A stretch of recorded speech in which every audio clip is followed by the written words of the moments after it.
한낮의 야구장은 텅 비어 있었다. 쨍한 햇살이 인조잔디 위로 쏟아져 내렸고 그 고요함은 어딘가 부자연스러웠다. 이곳은 군부대 안에 비밀스럽게 지어진 그들만의 왕국이었다. 그 왕국의 한가운데 소령 계급장을 단 중년의 여군이 서 있었다. 그녀의 주위로 거구의 부사관 5명이 포위망을 좁혀오고 있었다. 그들의 손에는 차가운 금속 광택을 내뿜는 야구 방망이가 하나씩 들려 있었다. 쨍! 한 놈이 방망이로 땅을 가볍게 치자 날카로운 쇠소리가 공기를 갈랐다. 무리의 우두머리로 보이는 마석도 중사가 앞으로 나섰다. 그의 얼굴에는 야비하고 잔인한 미소가 걸려 있었다. 그는 손에 쥔 방망이 끝으로 여자의 턱을 가볍게 치켜 세웠다. 목소리에는 경멸이 가득했다. 아줌마, 여긴 우리 놀이터야. 그는 방망이로 자신의 손바닥을 툭툭 두드렸다. 그 소리는 마치 사형 집행을 예고하는 망치 소리처럼 울렸다. 그리고 이곳의 규칙은 바로 이걸로 쓰는 거지. 마석도가 턱짓으로 신호를 보냈다. 그 순간 5개의 쇠방망이가 동시에 맹렬한 바람 소리를 내며 그녀를 향해 날아들었다. 휘, 휘, 휘. 사방에서 덮쳐오는 강철의 폭풍. 피할 곳은 없어 보였다. 하지만 경악스럽게도 여자의 얼굴에는 두려움이 없었다. 오히려 그녀의 입가에 얼음처럼 차가운 미소가 피어올랐다. 그녀는 움직였다. 인간의 눈으로는 따라잡기 힘든 불가능에 가까운 속도였다. 그녀는 첫 번째 방망이가 자신의 관자놀이를 향해 날아오는 순간 그림자처럼 비스듬히 몸을 틀었다. 방망이는 그녀의 머리카락 몇 올을 스치며 허공을 갈랐다. 그녀는 공격을 피한 것이 아니었다. 오히려 죽음의 칼날 위에서 춤을 추듯 공격의 한가운데로 파고든 것이었다. 5마리의 굶주린 늑대들 사이로 1마리의 맹독을 품은 전갈이 들어선 순간이었다. 이제 막 사냥이 시작된 것이다. 하지만 사냥꾼과 사냥감의 역할은 곧 처참하게 뒤바뀔 운명이었다. 서울의 스카이라인이 한눈에 내려다 보이는 고급 아파트. 내부는 군더더기 없이 깔끔하고 정돈되어 있었지만 거실 한편에 놓인 낡은 흔들의자와 아기자기한 가족 사진들은 이곳이 단순한 거주 공간이 아닌 따뜻한 보금자리임을 말해주고 있었다. 째깍. 벽에 걸린 괴종시계의 초침 소리만이 고요한 정적을 채우고 있었다. 윤지의 소장은 창가에 서서 밖을 내려다보고 있었다. 민간인 복장이었지만 곧게 편등과 흐트러짐 없는 자세에서는 평생을 군인으로 살아온 기품이 배어나왔다. 하지만 지금 그녀의 얼굴에 떠오른 것은 장군으로서의 위엄이 아닌 아들을 기다리는 어머니의 애틋한 설렘이었다. 오늘은 아들 김민준 일병이 첫 휴가를 나오는 날이었다. 입대 전 그저 철없고 해맞기만 하던 아이. 늠름한 군인이 되어 돌아올 아들의 모습을 상상하자 그녀의 입가에 절로 부드러운 미소가 번졌다. 그녀는 아들이 가장 좋아하던 김치찌개를 끓여놓고 식탁 위에는 정갈하게 반찬들을 차려놓았다. 딩동. 마침내 기다리던 초인종 소리가 울렸다. 윤지의 얼굴이 환하게 밝아졌다. 그녀는 서둘러 현관으로 향했다. 왔구나. 아들, 철컥. 문이 열렸다. 문 앞에는 군복을 입은 민준이 서 있었다. 어색하게 웃으며 거수경례를 하는 모습. 훈련으로 그을린 얼굴과 조금 더 다부진 어깨, 분명 더 남자다워진 모습이었다. 어머니께 대하여 충성, 일병 김민준, 휴가 나왔습니다. 그래, 고생했다. 어서 들어와. 지혜는 아들의 등을 토닥이며 그를 안으로 이끌었다. 하지만 그녀의 손이 아들의 등에 닿는 순간 민준이 자신도 모르게 윽 하는 짧은 신음을 흘리며 몸을 움츠렸다. 지혜의 미소가 순간 굳었다. 왜 그러니? 어디 아파? 아, 아닙니다. 그냥 오랫동안 군장을 메고 있었더니 등이 좀 뻐근해서. 민준은 애써 웃으며 둘러댔다. 하지만 그의 웃음은 어딘가 부자연스러웠고 어머니의 눈을 피하는 그의 시선은 불안하게 흔들리고 있었다. 지혜는 더 묻지 않았다. 그녀는 아들이 불편해할까봐 일단 거실로 이끌었다. 피곤할 텐데 일단 씻고 옷부터 갈아입어. 네가 좋아하는 김치찌개 끓여놨다. 와, 진짜요? 감사합니다. 민주는 짐을 내려놓고 서둘러 자신의 방으로 향했다. 쿵. 방문이 닫히는 소리가 들렸다. 지혜는 아들의 뒷모습을 잠시 바라보다 무언가 떨쳐내려는 듯 고개를 저었다.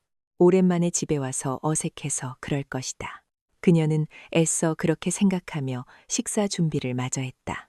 잠시 후 편한 옷으로 갈아입은 민준이 방에서 나왔다. 어머니, 저 다 씻었. 그의 말이 채 끝나기도 전에 지혜의 눈이 그의 팔에 꽂혔다. 반팔 티셔츠 아래로 드러난 팔뚝, 그곳에는 검붉은 멍자국이 선명하게 남아 있었다. 하나가 아니었다. 마치 몽둥이 같은 둥근 물체로 맞은 듯한 길고 끔찍한 형태의 멍들이 여러 개 겹쳐 있었다. 지혜의 심장이 쿵 하고 바닥으로 떨어졌다. 그녀는 성큼 아들에게 다가가 그의 팔을 붙잡았다. 민준아, 이 상처는 뭐니?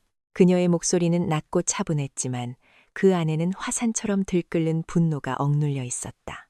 민주는 당황하여 팔을 빼려 했다. 아, 이거요? 아무것도 아닙니다. 그냥 훈련받다가 좀 부딪혔습니다. 군대에서는 흔한 일입니다. 거짓말. 지혜의 목소리가 칼날처럼 그의 변명을 잘랐다. 나는 평생을 군복을 입고 살았다. 훈련으로 생긴 상처와 폭행으로 생긴 상처도 구분 못할 것 같아? 그녀는 민준의 티셔츠를 살짝 걷어 올렸다. 경악스럽게도 그의 옆구리와 등에도 끔찍한 멍 자국들이 가득했다. 어떤 것은 이미 시간이 지나 누렇게 변색되었지만 어떤 것은 아직도 시퍼렇게 피가 맺혀 있었다. 이것은 결코 사고로 생긴 상처가 아니었다. 명백한 지속적인 구타의 흔적이었다. 지혜는 아들의 몸을 훑어보았다. 그리고 마침내 그의 귓바퀴 뒤쪽에서 아주 작지만 너무나도 익숙한 형태의 화상 자국을 발견했다. 담뱃불로 지진 흔적. 그 순간 그녀의 머릿속에서 이성의 끈이 툭 하고 끊어지는 소리가 났다. 그녀는 수많은 전장을 누볐고 적의 총구 앞에서도 눈 하나 깜짝하지 않았던 전갈이었다. 하지만 지금 아들의 몸에 새겨지냐 만적인 흔적 앞에서 그녀의 심장은 갈기갈기 찢어지는 듯했다. 그녀는 떨리는 손으로 아들의 어깨를 붙잡고 그의 눈을 똑바로 쳐다보았다. 말해. 누가 그랬어? 어머니로서의 목소리가 아니었다. 적을 신문하는 지휘관의 목소리였다. 민준의 얼굴이 공포로 하얗게 질렸다. 그는 고개를 저으며 뒷걸음질 쳤다. 아닙니다. 정말 아닙니다, 어머니. 제가 그냥 계단에서 굴렀습니다. 정말입니다. 그의 목소리는 모기 소리처럼 기어 들어갔다. 그는 필사적으로 거짓말을 했다. 어머니가 이 사실을 알게 되면 무슨 일이 벌어질지 그는 너무나도 잘 알고 있었다. 그는 어머니를 지키고 싶었다. 계단? 지혜는 기가 막힌다는 듯 헛웃음을 터뜨렸다. 그래, 좋다. 계단에서 굴렀다고 치자. 그런데 어떤 계단이 사람 몸에 담뱃불을 지지고 둥근 멍 자국만 남기지? 대답해봐, 김민준 일병. 그녀의 추궁의 민준은 마침내 무너졌다. 그는 바닥에 주저앉아 얼굴을 감싸쥐었다. 하지만 끝내 누구의 소행인지는 말하지 않았다. 대신 그는 울먹이며 애원했다. 어머니, 제발, 제발 묻지 마세요. 그냥 모른 척 해주세요.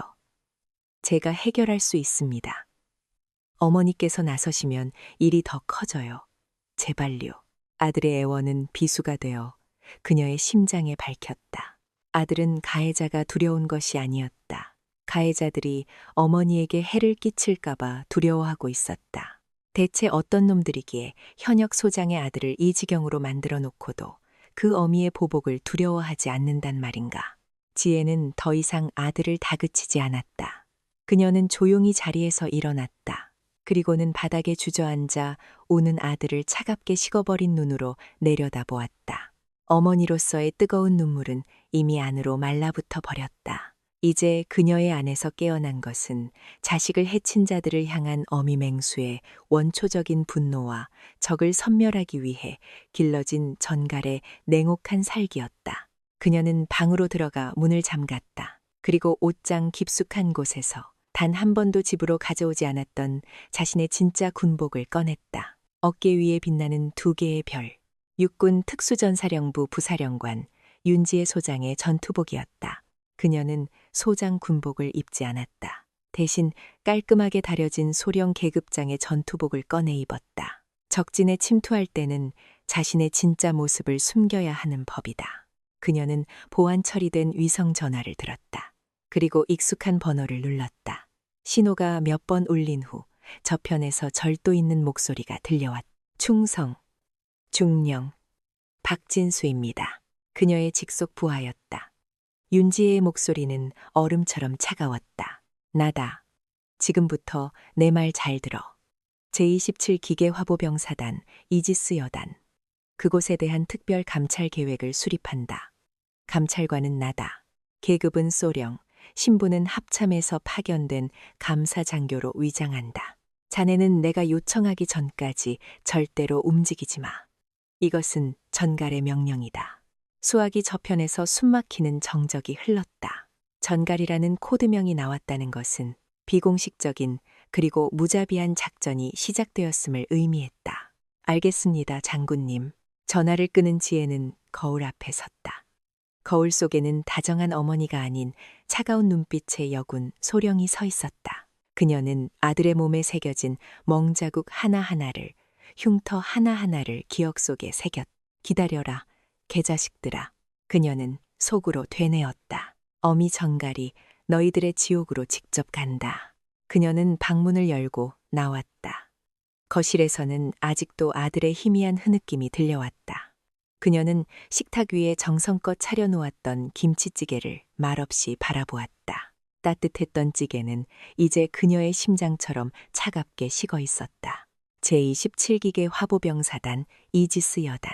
그리스 신화 속 제우스의 방패에서 이름을 따온 이 부대는 서류상으로는 대한민국 육군 최강의 기계화 보병 전력을 자랑하는 정예 부대였다. 하지만 그 강철 같은 방패 뒤편에서는 아무도 모르는 추악한 녹이 슬어가고 있었다. 소령 윤지혜가 탄 지프차가 부대 정문을 통과할 때 위병소의 경계병들은 그녀를 힐끗 쳐다볼 뿐 별다른 관심을 보이지 않았다.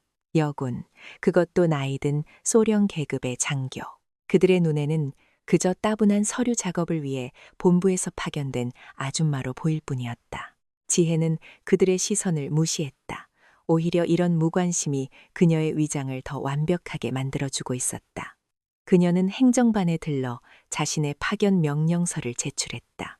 여단장은 다른 곳으로 출장을 간 상태였고 그녀를 맞이한 것은 의욕 없어 보이는 인사과장이었다. 합참 특별 감찰, 그 또 뭘 털어가시려고.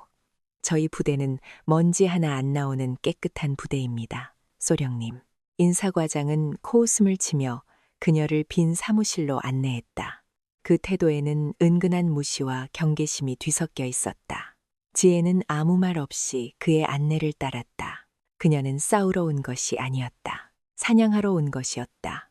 사냥꾼은 때를 기다릴 줄 알아야 했다. 사무실의 짐을 풀고 그녀는 가장 먼저 부대 병사들의 생활 공간을 둘러보겠다며 밖으로 나섰다. 그녀의 목적지는 아들 민준이 속해 있는 3대대였다.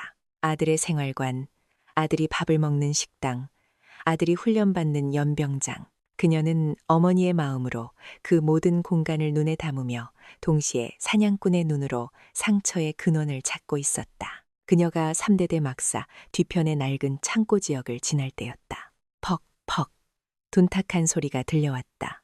마치 샌드백을 치는 듯한 하지만 그보다 더 질척하고 불길한 소리. 그리고 그 소리 사이로 억눌린 신음과 악에 바친 목소리가 희미하게 새어나왔다. 이 개새끼가 아직도 정신을 못 차렸어? 잘못했습니다. 지혜의 발걸음이 멈췄다. 그녀의 온몸의 감각이 곤두섰다. 그녀는 소리가 나는 낡은 보급 창고를 향해 발소리를 죽인 채 다가갔다. 끽, 살짝 열린 녹슨 철문 틈으로 그녀는 안을 들여다보았다. 창고 안, 먼지가 자욱한 공간에서 한 명의 신병이 바닥에 쓰러져 있었다. 그리고 그의 주위로 4명의 부사관이 둘러서서 그를 발로 차고 있었다. 퍽퍽 쇠가 밝힌 군화발이 신병의 옆구리와 등을 무자비하게 가격했다. 그리고 그 중심에 팔짱을 낀 채 이 모든 것을 즐겁게 지켜보는 한 사내가 있었다. 떡 벌어진 어깨와 잔인해 보이는 얼굴. 중사 계급장을 단 그는 이 무리의 우두머리임이 분명했다. 야, 김민석. 이번 달 갑은 언제까지 낼 거냐고 물었잖아. 내 말이 말 같지 않아? 마석도 중사. 이지스 여단에 숨겨진 왕, 쇠박쥐무리의 두목이었다. 바닥에 쓰러진 신병은 겁에 질려 울먹였다. 죄송합니다. 집에 돈이 좀 부족해서 다음 달 월급날에 꼭. 다음은 없어. 새끼야. 마석도는 비웃으며 쓰러진 신병의 머리채를 잡아챘다. 이 부대에서는 말이야. 공기도 돈 내고 마시는 거야. 몰랐어? 돈 없으면 몸으로라도 때워야지, 안 그래? 그는 부하들을 향해 턱짓했다. 부하들이 히히덕거리며 다시 신병을 향해 발길질을 시작하려던 바로 그 순간이었다. 벌컥 낡은 창고 문이 요란한 소리를 내며 활짝 열렸다. 모두의 시선이 문 쪽으로 쏠렸다. 햇빛을 등지고 서 있는 한 여군. 그들은 순간 당황했지만 이내 그녀의 어깨에 달린 소령 계급장을 보고는 피식 웃었다. 뭡니까? 당신은? 여긴 관계자 외 출입 금지 구역인데 마석도는 귀찮다는 듯이 손을 내저으며 말했다. 그는 여군 장교, 특히 나이든 아줌마 장교들을 벌레 보듯 하는 부류였다. 지혜는 그의 말을 무시하고 창고 안으로 천천히 걸어 들어왔다. 그녀의 시선은 바닥에 쓰러져 신음하는 신병에게 고정되어 있었다. 그리고 다시 마석도에게로 향했다. 지금 뭐 하는 짓이지? 그녀의 목소리는 차분했지만 그 안에는 서리가 내려앉은 듯한 냉기가 서려 있었다. 마석도는 어이가 없다는 듯 헛웃음을 터뜨렸다. 뭐 하긴요. 군기 빠진 신병 교육 좀 시키고 있었습니다. 소령님 같은 책상 물림들은 잘 모르시는 우리만의 방식이 좀 있어서요. 그의 말에는 노골적인 조롱이 담겨 있었다. 교육이라. 내 눈에는 집단 구타와 금품 갈취로 보이는데 지혜는 조금도 물러서지 않았다. 그녀는 쓰러진 신병에게 다가가려 했다. 어이, 아줌마. 마석도가 그녀의 앞을 가로막았다. 그의 거대한 덩치가 그림자를 드리웠다. 상관 파악이 안 되시나 본데 이건 우리 대대 내부의 일입니다. 합참에서 왔다고 꺼드럭거릴 생각 마시고 얌전히 사무실로 돌아가서 커피나 타드시죠. 그의 부하들이 뒤에서 낄낄거리며 웃었다. 그들에게 이 상황은 그저 재미있는 구경거리일 뿐이었다. 감히 자신들의 왕국에 발을 들인 어리석은 암사슴 한 마리. 지혜는 자신을 가로막은 마석도를 아래에서 위로 천천히 훑어보았다. 아들의 몸에 있던 멍 자국들, 담뱃불 자국, 그 모든 것이 눈앞에 이 짐승의 소행이라는 확신이 들었다. 그녀의 심장 속에서 분노의 전갈이 꼬리를 치켜 세웠지만 그녀는 아직 발톱을 드러내지 않았다. 중사 마석도, 지금 자네의 행위는 명백한 군법 위반이다. 당장 이 병사를 의무실로 옮기고 자네는 나를 따라와서 경위서를 작성하도록. 그녀는 지휘관으로서 명령했다. 하지만 마석도는 눈 하나 깜짝하지 않았다. 오히려 그는 더 비열하게 웃었다. 명령? 웃기시네. 아줌마, 군대가 어떻게 돌아가는지 아직도 잘 모르나 보지? 여기서는 당신 같은 여자 소령, 나부랭이의 명령은 안 통해. 못 믿겠으면 여단장님께 직접 여쭤보시든가. 그는 여단장이라는 단어에 힘을 주며 말했다. 자신의 뒤에 든든한 백이 있다는 노골적인 과시였다. 그래, 당신도 아마 백 하나는 잘 잡았나 보지. 그 나이에 어떻게 소령까지 달았는지 궁금했는데 말이야. 윗분들한테 몸이라도 대줬나? 그 말은 선을 넘었다. 명백한 성희롱이자 상관에 대한 모욕이었다. 그 말이 나오는 순간 마석도의 부하들조차 웃음을 멈추고 그의 눈치를 보았다. 하지만 지혜의 얼굴에는 아무런 변화도 없었다. 그녀는 마치 더러운 벌레를 보는 듯한 눈으로 마석도를 쳐다볼 뿐이었다. 내 놈의 입이 내 놈의 목을 조르게 될 거라는 사실을 아직 모르는 모양이군. 그녀는 더 이상 그와 말을 섞지 않았다. 대신 바닥에 쓰러진 신병에게 다가가 그의 상태를 살폈다. 다행히 심각한 골절은 없어 보였지만 온몸이 멍투성이었다. 그녀는 신병을 부축해 일으켜 세웠다. 일어설 수 있겠나? 신병은 고통과 공포에 질려 떨면서도 자신을 도와준 지혜를 바라보며 작게 고개를 끄덕였다. 마석도는 자신의 말이 전혀 통하지 않고 오히려 무시당하자 분노로 얼굴이 붉어졌다. 야, 내 말이 안 들려. 그 새끼 내려놓고 당장 꺼지라고. 그는 지혜의 어깨를 거칠게 밀치려 손을 뻗었다. 바로 그 순간이었다. 지혜는 신병을 부축한 채 아주 자연스럽게 반걸음 옆으로 비켜섰다. 그녀의 움직임은 너무나도 부드럽고 빨라서 마치 처음부터 그 자리에 없었던 사람 같았다. 휙! 마석도의 손은 허공을 갈랐다. 그는 중심을 잃고 앞으로 휘청거렸다. 오! 마석도는 자신의 눈을 의심했다.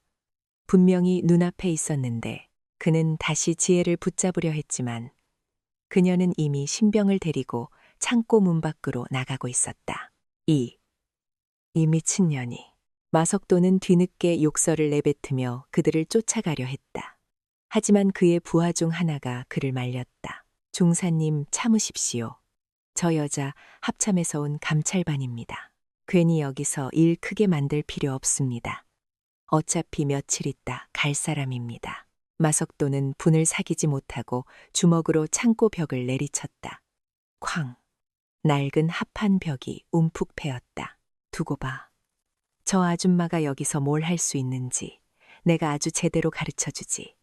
이지스 여단이 어떤 지옥인지 뼈저리게 느끼게 해주마. 그의 눈은 분노와 오기로 이글거렸다. 그는 자신의 영역을 침범한 침입자를 결코 용서할 생각이 없었다.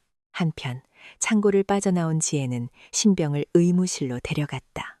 그녀는 치료가 끝날 때까지 묵묵히 그의 곁을 지켰다. 신병은 두려워하면서도 그녀에게 작은 목소리로 감사를 표했다.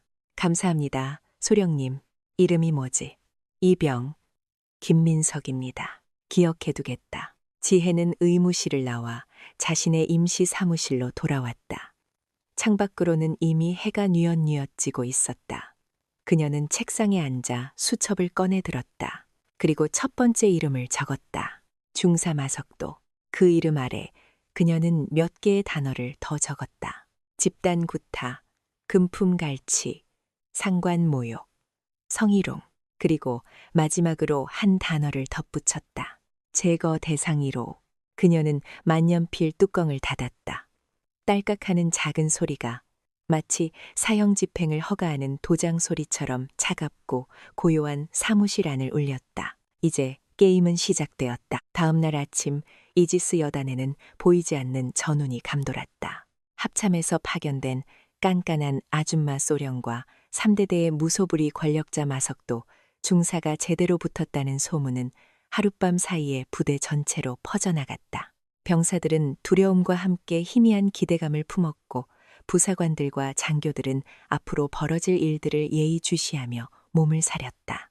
윤지혜는 아침 일찍 전날의 소란 따위는 전혀 없었다는 듯 무표정한 얼굴로 3대대 행정반을 찾았다. 그녀의 손에는 감찰 계획서가 들려 있었다. 오늘부터 3대대 군수물자 및 회계장부에 대한 정기 감찰을 시작한다.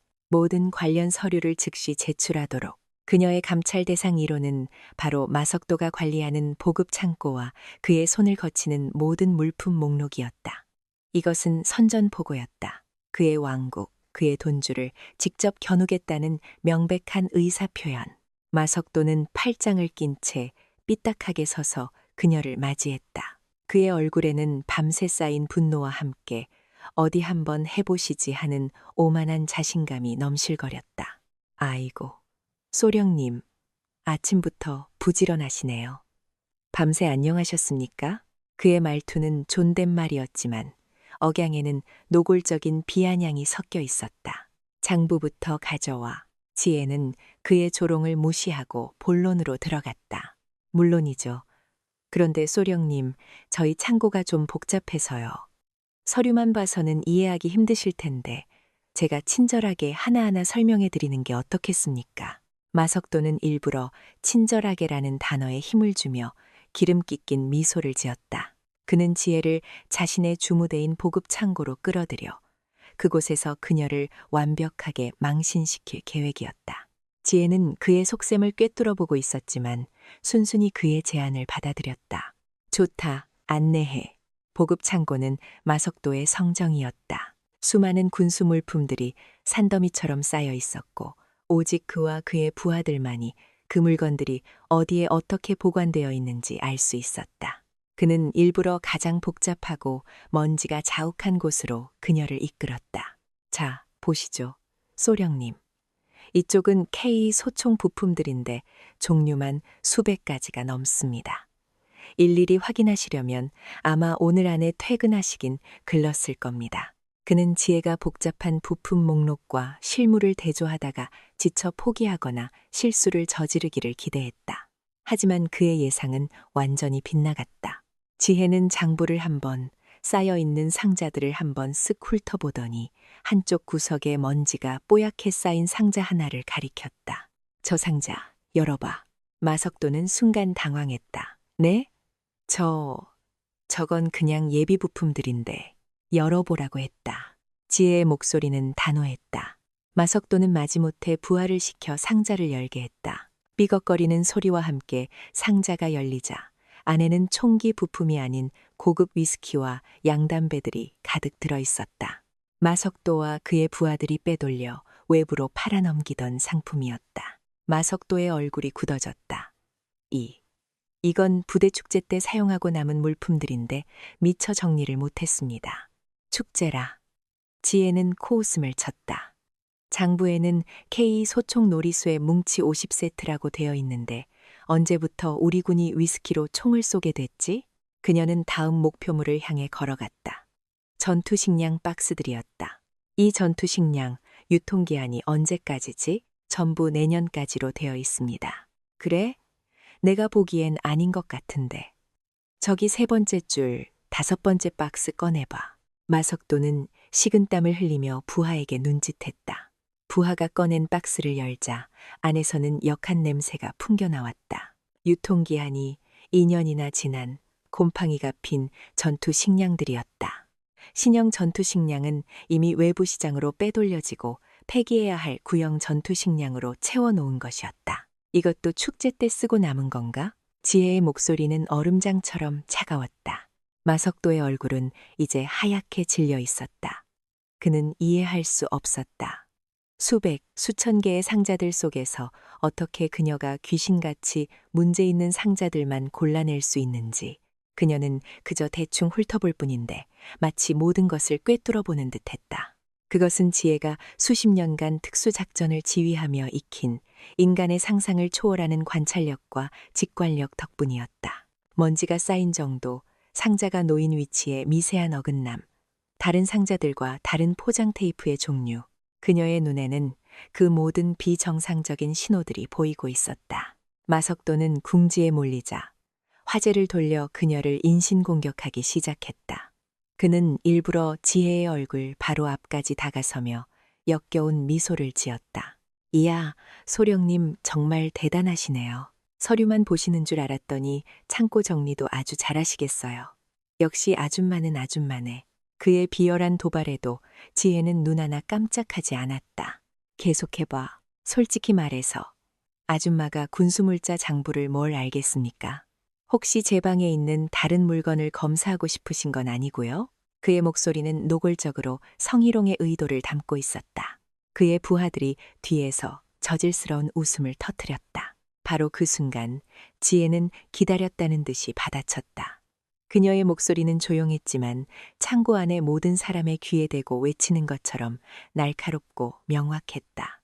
마석도 중사. 그녀는 그를 쳐다보지도 않고 장부를 넘기며 말했다. 자네의 장부에는 구멍이 너무 많군. 마치 군 기강 확립 의무에 대한 자네의 지식 수준처럼 말이야. 그리고 나는 자네 방에 있을 법한 싸구려 물건들에는 전혀 흥미 없어. 정적. 창고 안의 공기가 얼어붙었다. 지혜의 반격은 너무나도 예리하고 정확했다. 그녀는 그의 업무 능력과 지식 수준, 그리고 인격까지 단 한 문장으로 난도질해버렸다.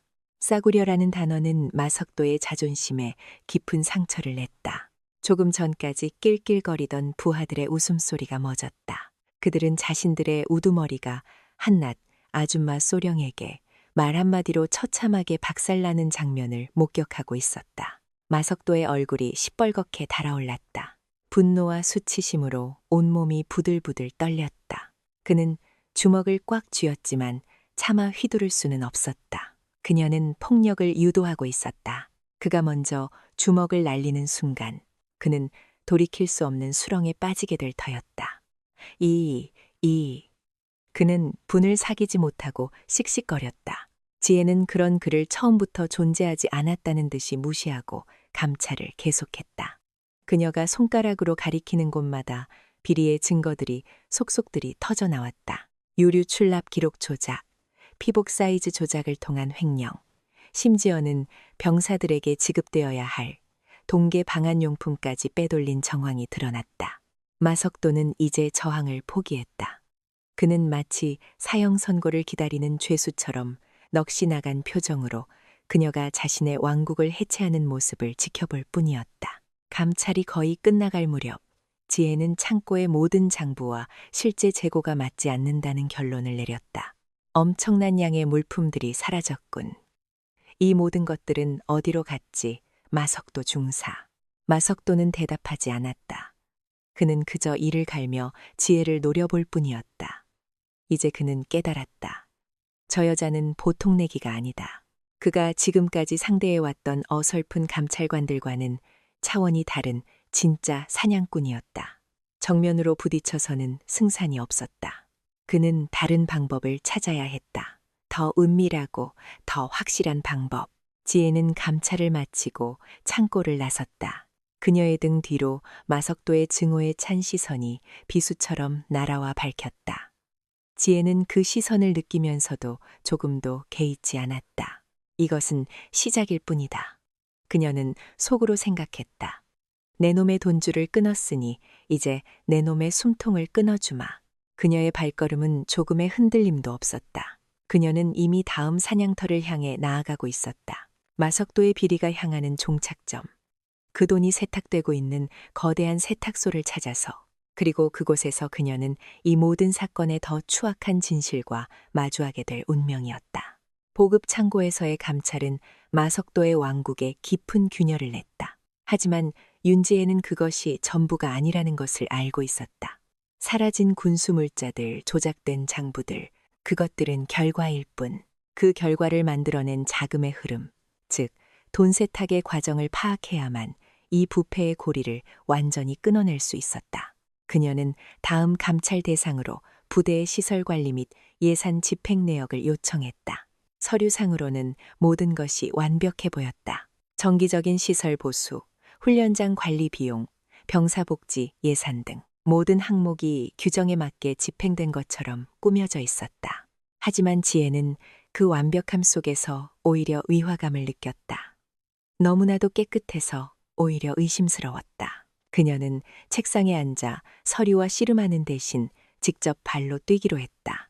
그녀는 여단의 전체 시설 배치도를 들고 부대 구석구석을 직접 확인하기 시작했다. 연병장, 사격장, 병사들의 생활관, 식당. 그녀는 지도 위의 모든 시설물과 실제 모습을 하나하나 대조해 나갔다. 며칠간의 조사가 이어졌다. 특별한 점은 발견되지 않았다. 마석도와 그의 무리들은 그녀가 부대 안을 돌아다니는 것을 멀리서 비웃었다. 저 아줌마 아직도 포기를 못했나 보군. 헛수고하기는.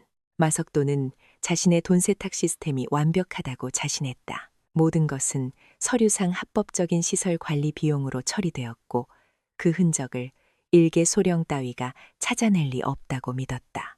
하지만 그는 윤지혜가 누구인지 그녀가 어떤 훈련을 받은 사람인지 전혀 알지 못했다.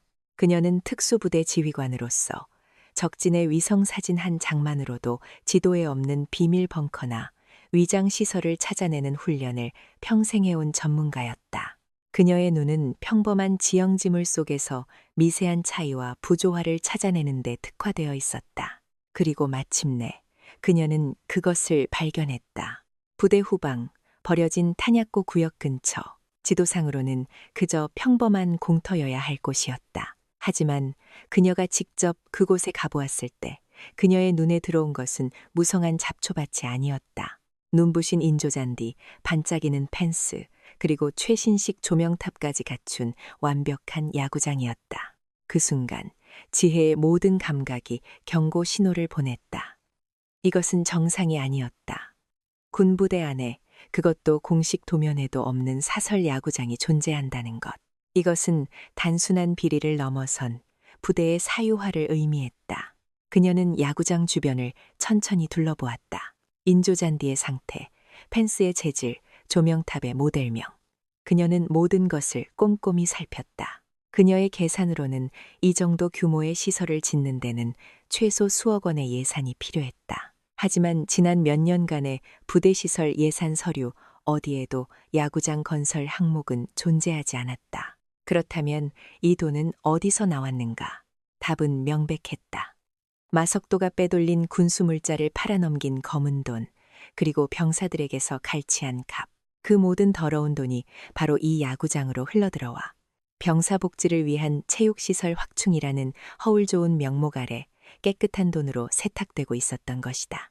그녀는 야구장 한쪽에 세워진 작은 창고로 다가갔다. 자물쇠는 최신 디지털 도어록이었다. 그녀는 자신의 장비 가방에서 소형 내시경 카메라와 해킹 툴을 꺼냈다. 망설임은 없었다. 이것은 더 이상 합법적인 감찰의 영역이 아니었다. 적의 심장부를 파헤치는 침투 작전이었다. 몇 분간의 작업 끝에 딸깍하는 소리와 함께 도어록이 해제되었다. 그녀는 조심스럽게 문을 열고 안으로 들어갔다. 창고 안은 야구 장비들로 가득했다. 하지만 그녀의 눈길을 사로잡은 것은 한쪽 구석에 놓인 육중한 금고였다. 그녀는 다시 한번 해킹 툴을 사용했다. 복잡한 암호를 해독하는 데는 시간이 좀 더 걸렸지만 마침내 철컥하는 소리와 함께 묵직한 금고문이 열렸다. 금고 안에는 현금 다발, 여러 권의 차명계좌 통장, 그리고 두꺼운 장부 한 권이 들어있었다. 지혜는 장부를 집어들고 펼쳤다. 그 안에는 상상 이상의 것들이 기록되어 있었다. 지난 몇 년간 마석도와 그의 무리들이 저지른 모든 비리의 상세 내역이었다. 누구에게 어떤 물품을 얼마에 팔았는지, 병사들에게서 얼마를 갈취했는지, 그리고 그 돈을 어떻게 세탁했는지, 그리고 장부의 마지막 페이지. 그녀는 자신의 눈을 의심했다. 그곳에는 정기적으로 상납된 금액과 함께 단 한 사람의 이름이 적혀 있었다. 한상필, 육군 참모 총장. 그 이름을 보는 순간 지혜의 온몸에 소름이 돋았다. 일이 생각보다 훨씬 더 심각했다. 마석도는 단순한 부대 내의 폭군이 아니었다. 그는 대한민국 육군의 최고 수뇌부, 참모총장의 비자금을 관리하는 금고직이었던 것이다. 이 야구장은 단순한 돈 세탁 장소가 아니었다. 군 최상층의 더러운 욕망이 실현되는 비밀스러운 성역이었던 셈이다. 그녀는 휴대용 스캐너를 꺼내 장부의 모든 페이지를 신속하게 스캔하여 자신의 보안 태블릿으로 전송했다. 이것이야말로 이 부패의 고리를 끊어낼 결정적인 증거, 판도라의 상자였다. 모든 증거를 확보하고 창고를 빠져나오려는 순간이었다. 거기서 뭘 하는 거지, 아줌마.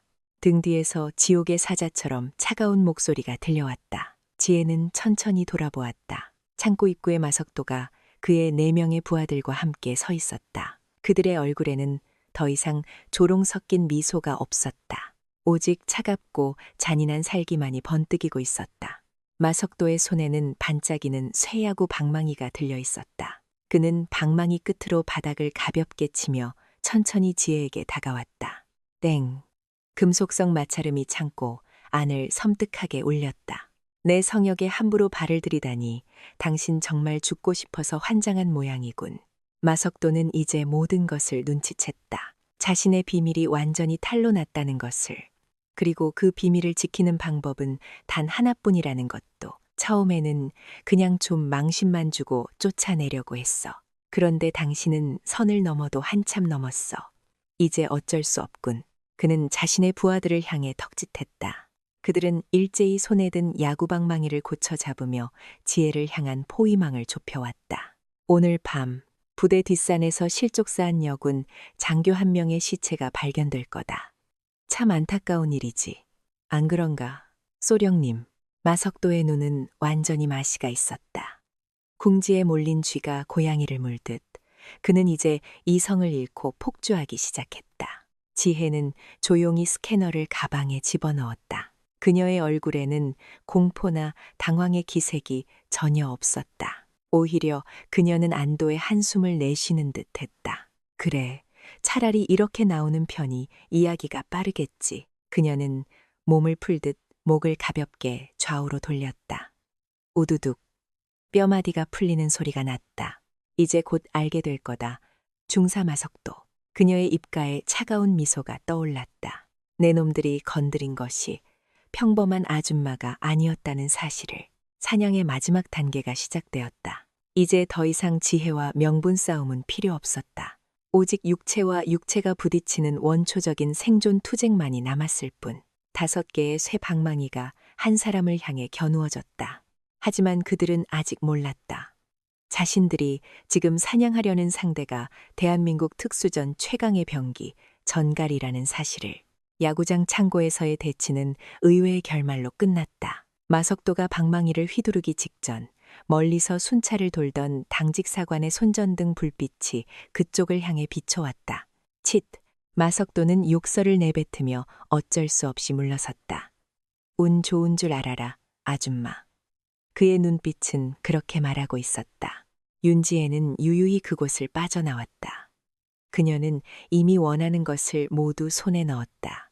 판도라의 상자는 그녀의 보안 태블릿 안에 안전하게 저장되어 있었다. 그녀는 지금 당장이라도 이 증거를 합참에 보고하고 마석도와 한상필을 한꺼번에 체포할 수도 있었다. 하지만 그녀는 그렇게 하지 않았다. 그것은 너무나도 쉬운 방법이었다. 군법에 따른 처벌. 그것만으로는 충분하지 않았다. 아들의 몸에 새겨진 끔찍한 흉터들, 그리고 자신을 향해 쏟아졌던 그들의 모욕과 경멸.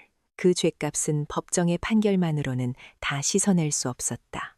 그들에게는 그들이 사용했던 바로 그 방식, 즉 폭력과 공포로 갚아주어야만 했다. 뼈저린 후회와 함께 다시는 그 어떤 인간도 얕보지 못하도록 그들의 영혼 깊숙한 곳에 지워지지 않는 낙인을 찍어주어야 했다. 다음 날 지혜는 아무 일도 없었다는 듯이 자신의 임시 사무실에서 서류 작업을 계속했다. 부대 내에는 폭풍 전야의 고요함이 흘렀다. 마석도와 그의 무리들은 더 이상 그녀의 앞에 나타나지 않았다. 하지만 그녀는 느낄 수 있었다. 어둠 속에서 수많은 눈들이 자신을 감시하고 있다는 것을. 그들은 기회를 엿보고 있었다. 그녀가 혼자가 되는 순간 외부와의 연락이 닿지 않는 고립된 장소로 들어서는 순간을.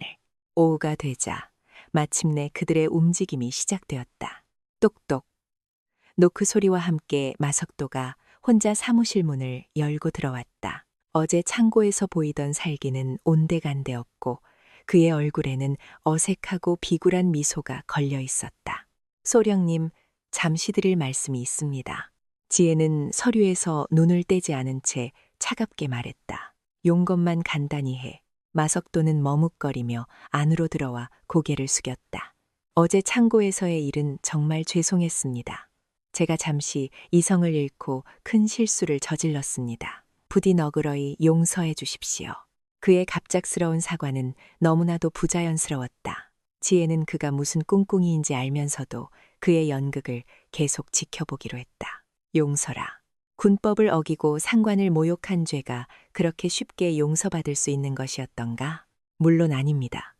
하지만 소령님, 저희도 먹고 살자고 한 짓입니다. 저희 같은 말단 부사관들이 위에서 까라면 까야지 별 수 있겠습니까? 그는 교활하게도 자신의 죄를 윗선의 탓으로 돌리며 동정심을 유발하려 했다. 소령님께서 원하시는 게 뭔지 압니다. 저희가 잘못한 거 다 인정합니다. 그러니 이쯤에서 덮어주시면 안 되겠습니까? 저희가 가진 모든 것을 드릴 수 있습니다. 평생 편안하게 사실 수 있을 만큼요. 그는 뇌물을 제시했다. 지혜를 자신들과 똑같은 돈에 움직이는 속물로 본 것이다. 지혜는 마침내 서류에서 눈을 떼고 그를 쳐다보았다. 그녀의 눈빛은 너무나도 차갑고 투명해서 마석도는 자신의 추악한 속내가 전부 들여다보이는 듯한 착각에 빠졌다. 너희가 가진 모든 것? 그 더러운 돈을 말하는 건가? 거래를 하자는 거군. 지혜는 의자 깁수기 등을 기대며 말했다. 좋다. 어디 한번 들어보지. 조건이 뭐지? 지혜가 흥미를 보이자 마석도는 덫에 걸려들었다고 생각하며 쾌재를 불렀다. 역시 말이 통하시는 분인 줄 알았습니다. 조건은 간단합니다. 소령님께서 이번 감찰에서 아무것도 발견하지 못했다고 보고해 주시기만 하면 됩니다. 그리고 저희가 저지른 모든 일에 대해 눈 감아 주시는 겁니다. 그 대가로 너희는 나에게 돈을 주겠다. 그렇습니다. 소령님께서 상상하시는 것 이상을 재미없는 제안이군. 지혜는 그의 말을 잘랐다. 돈에는 흥미없다. 하지만 다른 것이라면 생각해 볼 수 있지. 마석도는 의아한 표정을 지었다. 다른 것이라뇨? 지혜는 자리에서 일어나 창밖을 바라보았다. 그녀의 시선은 멀리 문제의 야구장을 향해 있었다. 너희들의 그 놀이터 마음에 들더군. 그녀는 천천히 돌아보며 마석도를 향해 비릿한 미소를 지었다. 그곳에서 너희들의 왕과 직접 단판을 짓고 싶다. 너 그리고 내 놈의 부하들 전부 단 한 명도 빠짐없이. 마석도의 심장이 쿵 하고 뛰었다. 그녀가 스스로 호랑이 굴로 들어오겠다고 말하고 있었다. 이것은 하늘이 준 기회였다. 저희 왕 말입니까? 그는 시치미를 떼며 물었다. 그래. 너희들의 진짜 왕, 중사 마석도, 내 놈과 직접 이야기하고 싶다는 거다. 지혜는 그의 계급을 일부러 비꼬듯 말했다. 마석도는 속으로 웃음을 삼켰다. 저 어리석은 여자가 자신이 이 무리의 우두머리라는 것은 눈치챘지만 그 힘의 실체에 대해서는 전혀 모르고 있다고 판단했다. 고작 부사관 몇 명을 상대하는 것이라고 착각하고 있는 것이다. 알겠습니다. 좋습니다. 소령님께서 원하신다면 그렇게 하지요. 시간과 장소는 오늘 오후 3시, 바로 그 야구장에서 뵙겠습니다.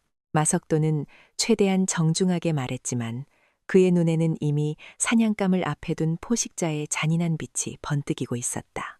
오후 3시는 부대원 대부분이 훈련에 참가하거나 오침에 들어가는 가장 인적이 드문 시간이었다. 저희 모두 소령님을 기다리고 있겠습니다. 아주 정중하게 모시지요. 좋다. 약속하지. 지혜는 아무렇지 않게 대답했다. 마석도는 목적을 달성하자 더 이상 머뭇거리지 않고 사무실을 나섰다. 그의 등 뒤로 지혜의 차가운 목소리가 들려왔다. 마석도 중사. 마석도가 멈칫하며 돌아보았다. 한 가지 충고하지. 너희들의 그 방망이 조금 더 튼튼한 놈으로 준비해 두는 게 좋을 거다. 쉽게 부러지면 재미없으니까. 그 말의 의미를 마석도는 아직 이해하지 못했다.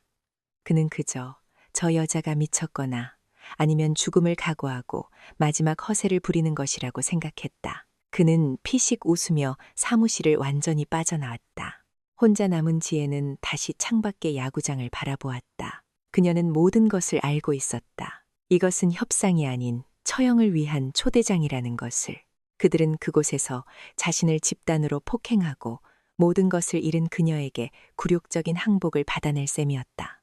어쩌면 죽일 생각일지도 몰랐다. 그녀는 자신의 가방에서 작은 위성통신 장치를 꺼내 단축 버튼을 길게 눌렀다. 나다. 수화기 저편에서 박진수 중령의 긴장된 목소리가 들려왔다. 장군님, 무슨 일이십니까? 작전 개시 1시간 전. 코드명 쇠방망이. 목표 지점은 이지스 여단 후방 야구장. 내가 신호를 보내기 전까지 절대 개입하지 마라. 상공에서 대기하며 모든 상황을 영상으로 기록한다.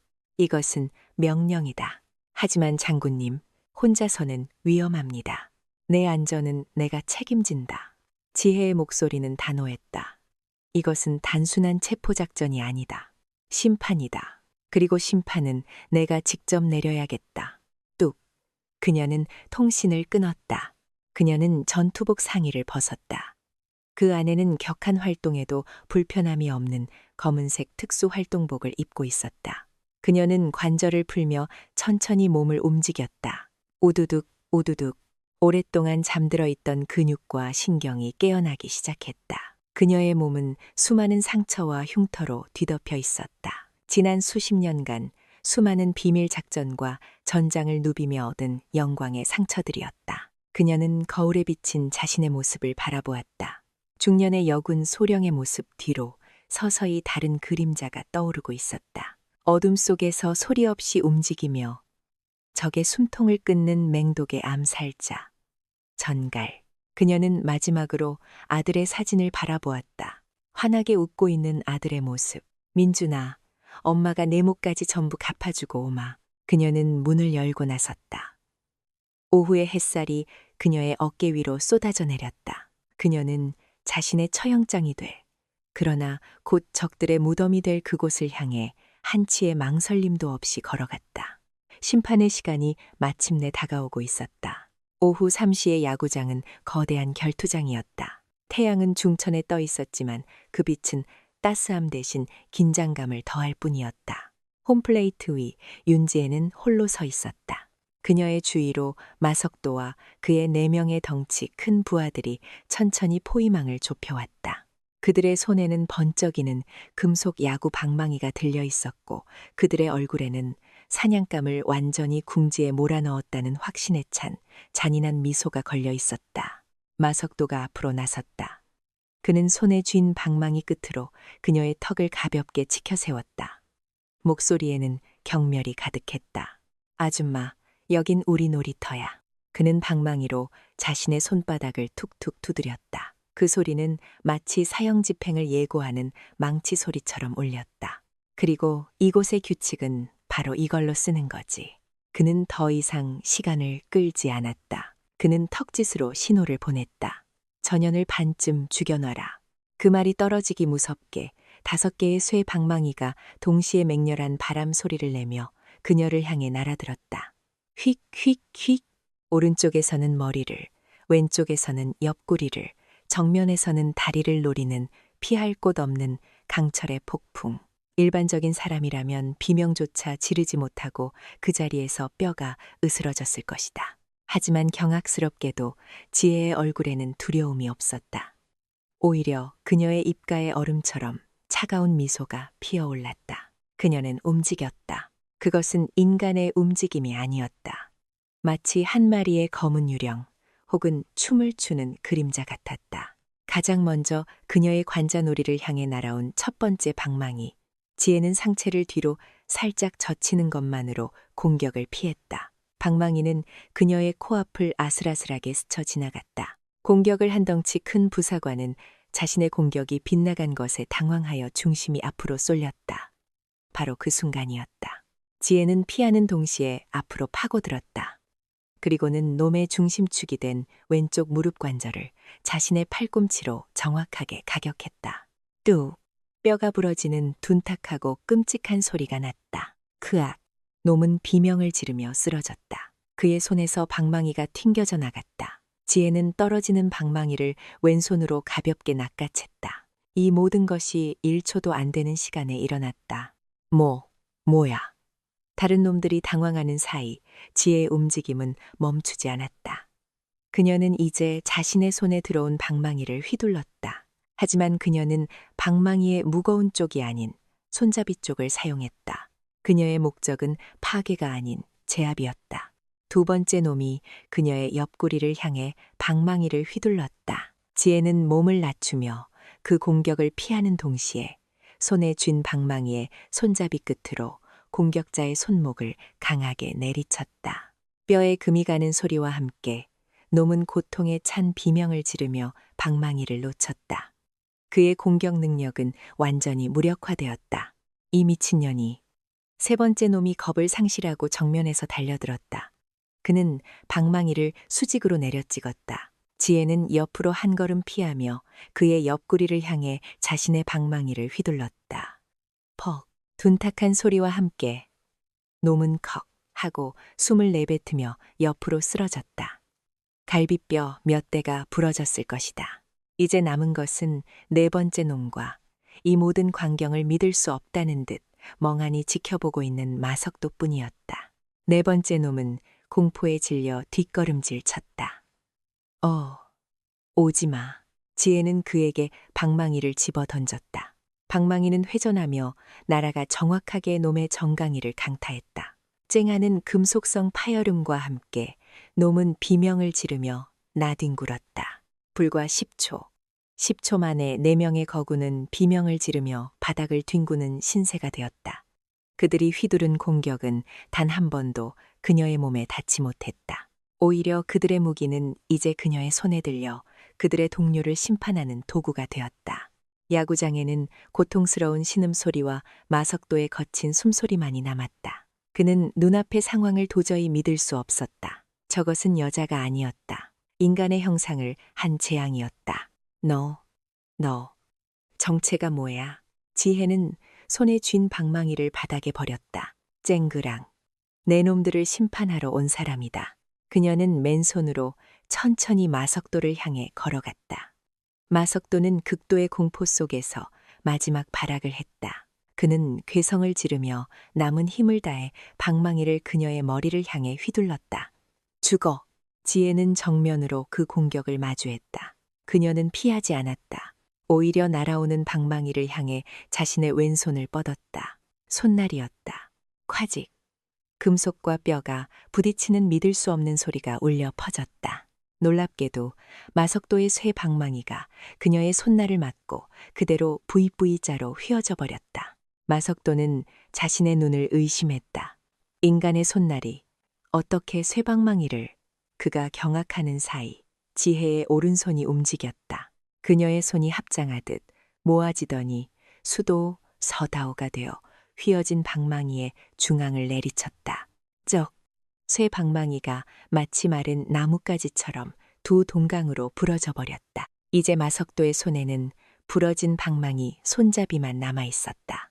그의 눈에는 공포를 넘어선 경외감마저 서려 있었다. 지혜는 바닥에 떨어진 날카롭게 부러진 방망이 조각을 집어들었다. 그리고는 유령처럼 그의 품으로 파고들었다. 마석도는 저항을 생각조차 하지 못했다. 다음 순간 그의 목에 차갑고 날카로운 감촉이 느껴졌다. 지혜가 부러진 방망이 조각을 그의 경동맥에 겨누고 있었다. 조금만 힘을 주면 그의 목숨은 그대로 끊어질 터였다. 움직이지 마. 지혜의 목소리는 지옥에서 들려오는 속삭임처럼 차가웠다. 움직이는 순간 내 놈의 목을 꿰뚫어 버릴 거다. 마석도는 얼어붙었다. 그는 이제야 깨달았다. 자신이 건드린 것이 무엇인지를. 저 여자는 평범한 군인이 아니었다. 인간의 한계를 넘어선 괴물 혹은 악마를 사냥하는 더 지독한 악마였다. 지혜는 그의 귓가에 오직 그만이 들을 수 있는 작은 목소리로 속삭였다. 내 아들 몸에 있던 상처들. 멍 자국 53개, 담뱃불 자국 7개. 마석도의 눈이 경악으로 커졌다. 아들, 김민준? 그 약해 빠진 신병놈이 이 여자의 아들이라고? 그 빚. 지금부터 천천히 내 놈의 뼈와 살로 갚게 해주마. 지혜의 눈은 더 이상 인간의 눈이 아니었다. 그것은 맹독을 품은 전갈, 자신의 새끼를 해친 적의 심장을 향해 마지막 독침을 겨누는 분노한 어미의 눈이었다. 그녀는 마석도의 목을 겨눈 채 품속에서 작은 위성전화를 꺼냈다. 그리고 버튼을 눌렀다.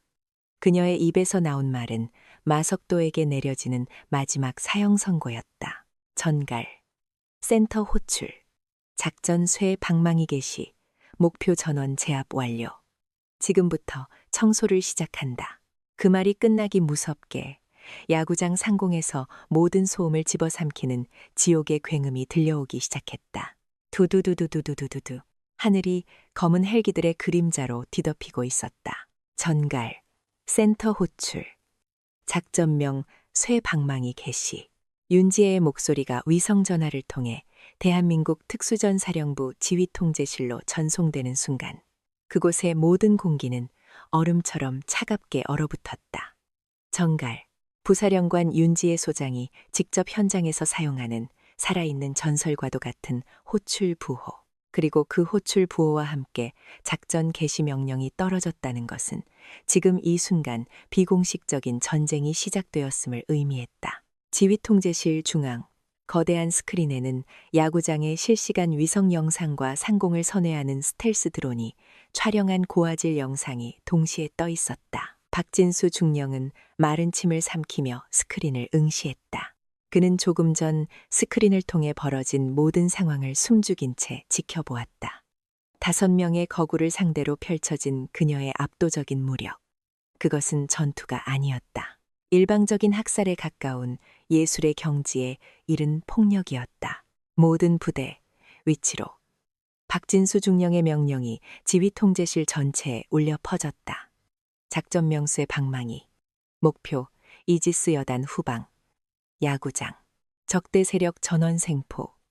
지금 즉시 강화 강습을 개시한다.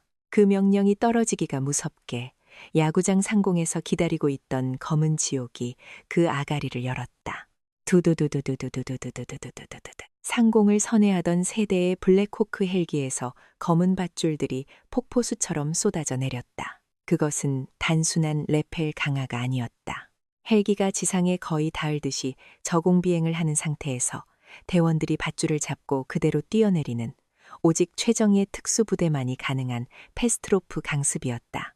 차르르륵 검은 전투복을 입은 유령들이 소리 없이 그리고 맹렬하게 지상으로 쏟아져 내렸다. 그들은 윤지의 소장이 직접 훈련시키고 지휘하는 그녀의 직속 친위대이자 대한민국 최강의 대테러 부대, 전갈 부대였다. 그들의 등에는 전갈의 꼬리처럼 날카롭게 구부러진 부대 마크가 선명하게 새겨져 있었다. 불과 30초 만에 30여 명의 최정예 대원들이 야구장을 완벽하게 포위했다. 그들의 움직임에는 단 1초의 망설임도 단 1mm의 오차도 없었다. K7 소음기관 단총의 총구가 바닥에 쓰러져 신음하는 마석도의 부하들을 정확하게 겨누었다. 그들의 눈은 방탄곡을 너머로 차가운 살기를 내뿜고 있었다. 바닥에 쓰러져 있던 마석도의 부하들은 눈앞에 펼쳐진 광경에 완전히 넋이 나갔다. 방금 전까지 자신들을 압도했던 괴물 같은 여자가 이제는 진짜 괴물 군단을 불러낸 것이다. 이것은 군대 내의 단순한 폭력 사건이 아니었다. 군대가 개입한 군사작전이었다.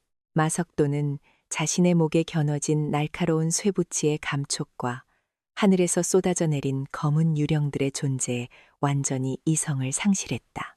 그의 뇌는 이 비현실적인 상황을 받아들이기를 거부했다. 뭐야? 당신 대체 정체가 뭐야? 그는 공포에 질려 거의 울부짖듯이 물었다.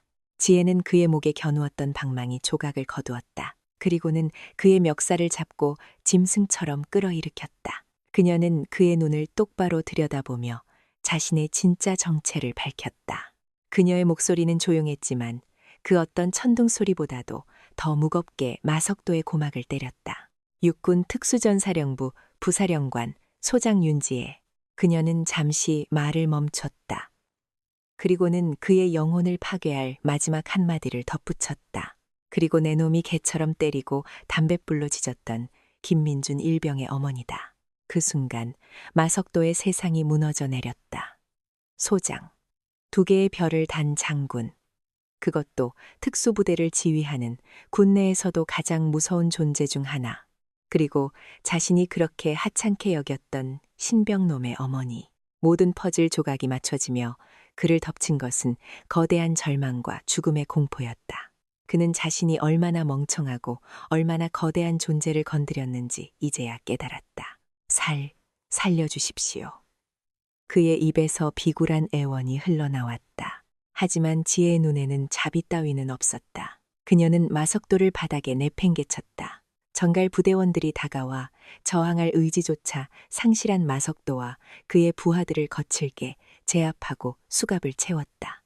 철컥, 차가운 금속이 손목을 조이는 감촉은 그들에게 내려진 지옥행 선고와도 같았다.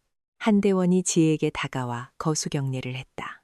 장군님, 목표 전원 제압 완료했습니다. 수고했다. 지혜는 짧게 대답했다. 그녀는 야구장 한가운데 서서 엉망이 된 전장을 둘러보았다.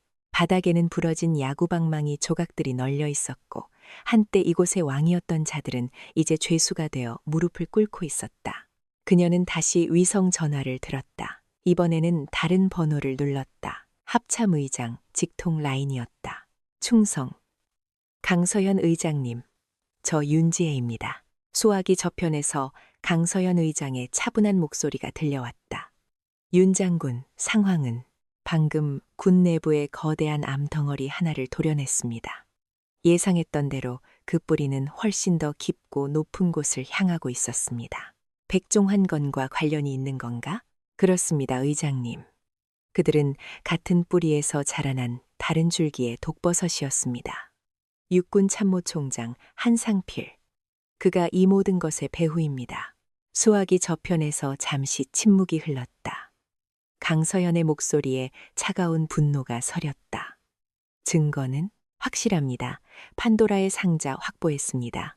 지금부터 전송하겠습니다. 지혜는 자신의 태블릿을 조작하여 창고 금고에서 스캔한 모든 장부 파일과 방금 전 야구장에서 촬영된 모든 영상을 합참의 최고 보안 서버로 전송했다.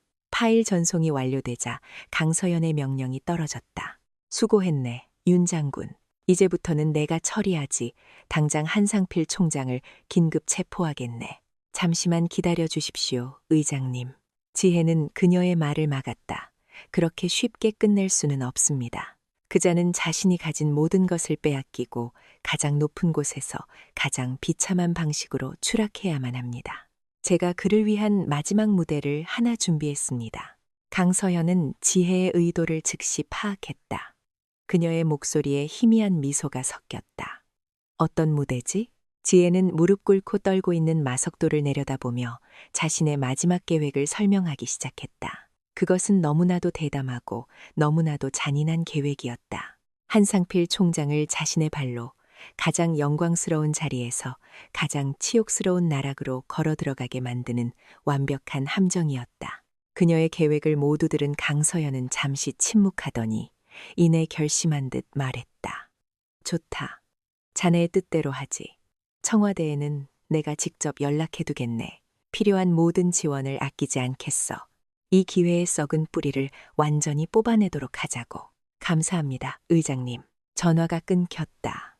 지혜는 마석도에게 다가갔다. 그녀는 그의 귓가에 오직 그만이 들릴 수 있는 목소리로 속삭였다. 지금부터 내가 시키는 대로 해라. 그러면 내 어미는 네가 살아있는 모습은 볼 수 있게 해주지. 그녀의 말은 협박이자 유일한 구원의 동아줄이었다. 마석도는 선택의 여지가 없었다. 그는 떨리는 고개를 끄덕였다. 이제 마지막 막이 오를 시간이었다. 거대한 권력의 정점에서 벌어질 가장 화려하고 가장 잔혹한 심판의 무대. 그 무대의 주인공은 이 모든 것을 계획한 전갈, 윤지혜였다. 야구장은 이제 거대한 야외 신문실로 변했다. 하늘에서는 블랙호크 헬기들이 낮은 고도로 선회하며 내뿜는 압박감이 땅의 모든 것을 짓눌렀고, 지상에서는 전갈 부대원들이 한치의 틈도 없이 포위망을 구축하고 있었다. 시간은 멈춘 듯했고 공기는 칼날처럼 날카로웠다. 마석도는 야구장 한가운데 흙먼지가 날리는 홈플레이트에 무릎을 꿇고 있었다. 그의 양손은 등 뒤로 결박된 채였고 그의 4명의 부하들 역시 조금 떨어진 곳에서 같은 자세로 고개를 숙이고 있었다. 조금 전까지 이곳의 왕이었던 그들은 이제 목숨을 구걸해야 하는 죄수 신세였다. 윤지혜는 그의 앞에 섰다. 그녀는 더 이상 소령 계급장을 단 위장 신분이 아니었다. 그녀의 몸에서는 대한민국 최정예 부대를 지휘하는 장군, 2개의 별이 뿜어내는 서리빨 같은 위엄과 살기가 흘러나왔다. 그녀는 아무 말 없이 그저 차가운 눈으로 마석도를 내려다볼 뿐이었다. 그 침묵은 그 어떤 고문보다도 더 끔찍했다. 마석도는 숨을 쉴 수가 없었다. 그녀의 눈빛은 마치 그의 영혼을 꿰뚫고 그 안에 숨겨진 모든 추악한 비밀과 거짓말을 끄집어내는 것 같았다. 그는 필사적으로 눈을 피하려 했지만 그녀의 시선은 마치 자석처럼 그의 의지를 올감했다. 내 놈의 이름으로 내 아들은 매일 밤 악몽을 꿨다. 마침내 지혜가 입을 열었다. 그녀의 목소리는 낮고 조용했지만 그 안에는 어미의 분노가 용암처럼 들끓고 있었다. 내 놈의 주먹에 내 아들의 뼈는 금이 갔고 내 놈의 담뱃불에 내 아들의 살은 타들어갔다. 그 고통이 느껴지나? 죄송합니다. 제가 죽을 죄를 졌습니다. 잘못했습니다. 장군님. 마석도는 바닥에 머리를 찌으며 빌었다. 그의 이마가 거친 흙바닥에 긁혀 피가 흘러내렸지만 그는 고통을 느낄 겨를도 없었다. 입 닥쳐. 지혜의 목소리가 칼날처럼 그의 애원을 잘랐다. 내 놈의 그 더러운 입에서 나오는 죄송하다는 말은 나에게는 모욕일 뿐이다. 나는 내 놈의 사과를 받으러 온 것이 아니야. 빚을 받으러 온 거지. 그녀는 옆에 서 있던 부대원에게 턱짓했다. 대원은 말없이 자신의 군화에서 날카로운 대검을 뽑아 그 끝으로 마석도의 턱을 들어 올렸다. 차갑고 날카로운 칼날의 감촉에 마석도의 온몸이 경직되었다. 네 뒤에 누가 있는지 이미 알고 있다. 지혜는 그의 눈을 똑바로 응시하며 말했다. 한상필 육군 참모총장. 맞나? 그 이름이 나오자 마석도의 눈동자가 지진이라도 난 듯 격렬하게 흔들렸다. 그녀가 모든 것을 알고 있었다. 그는 필사적으로 고개를 저었다. 참모총장을 배신하는 순간 자신은 살아남더라도 가족들이 무사하지 못할 것이라는 공포가 엄습했다. 아닙니다. 저 혼자. 거짓말. 지혜는 코웃음을 쳤다. 좋다. 내 놈의 입이 얼마나 무거운지 한번 시험해보지. 그녀는 대원을 향해 다시 턱짓했다. 대원은 망설임 없이 대검으로 마석도의 왼쪽 새끼손가락을 잘라낼 듯 겨누었다. 으아. 마석도는 칼날이 닿기도 전에 비명을 질렀다. 마지막으로 묻는다. 한상필이 배후가 맞나? 마석도는 갈등했다.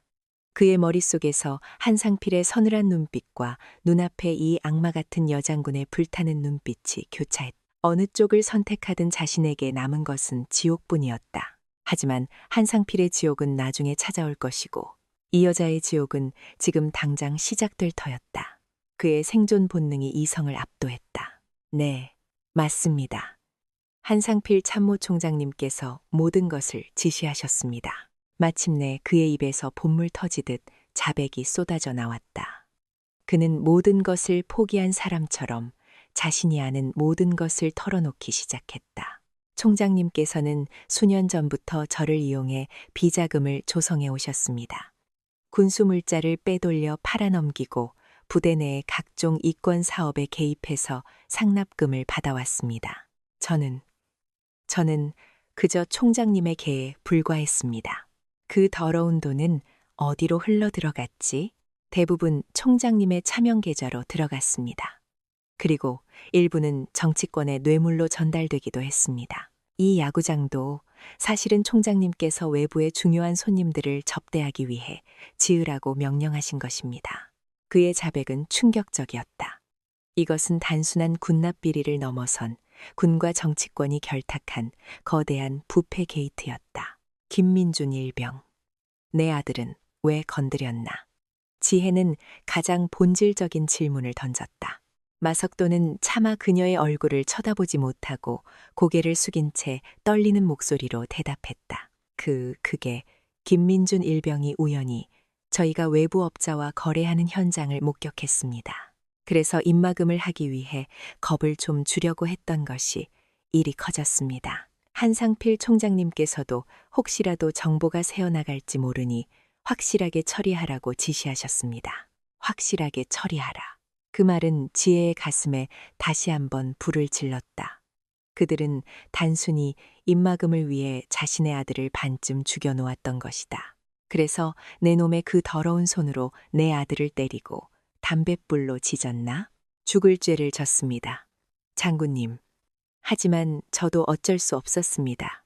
총장님의 명령을 거역하면 저는 이 세상에서 사라졌을 겁니다. 마석도는 울부짖으며 변명했다. 변명은 지옥에 가서 해라. 지혜는 싸늘하게 말했다. 내 놈이 저지른 모든 죄의 대가는 내 놈이 온전히 치르게 될 것이다. 법정에서, 그리고 내 놈의 남은 평생 동안. 그녀는 더 이상 그에게 질문하지 않았다. 필요한 모든 자백을 받아냈고 그의 입에서 나온 모든 말은 전갈 부대원들의 바디캠에 고스란히 녹화되고 있었다. 이것은 법정에서 그 누구도 빠져나갈 수 없는 완벽한 증거가 될 터였다. 그녀는 다른 부하들에게로 시선을 돌렸다. 너희들도 같은 생각인가? 그들은 이미 마석도가 무너지는 모습을 보고 모든 것을 포기한 상태였다.